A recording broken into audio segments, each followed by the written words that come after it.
Ako si Neme Santos, taga Abadiilo. Dati ay, ang salamin ko ay 450 ang grado.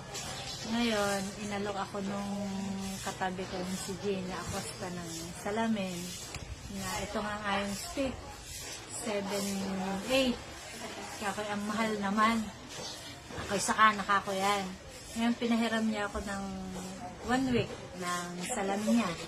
Nung magamit ko ay kako parang maganda nga. Ay di kako ay try ko nga kumuha. Ngayon, nung ginagamit ko na ay doon ko nasubok na maganda nga. Kasi pag nasakit yung ulo ko, hindi na diretsong masakit. So kayo nakokontrol ng salamin. Dahil ako ay may migraine. Pag ako ay sinusumpong ng migraine, ako ay medyo nalolola. Ay di ako nakaupo na. Kaya may susuka na. Ngayon, nung ito yung suot ko, mga 2 years, magto 2 years na, hindi pa uli na-atake yung migraine na ay masusuka. Hanggang ngayon, hindi pa ako nakakaramdam uli ng gano'n.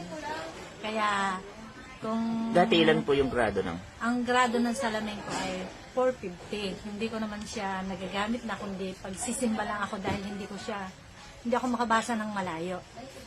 Pero pagkatapos ng simba, tinatanggal ko na ulit. Sinusuot ko na ulit ito. Dahil mas magaan ang pakiramdam pag itong suot ko. Pero yung grado ng salamin ko ay 450. Naka-stock lang. Okay lang, mas magandang pakiramdam ko pag itong suot ko.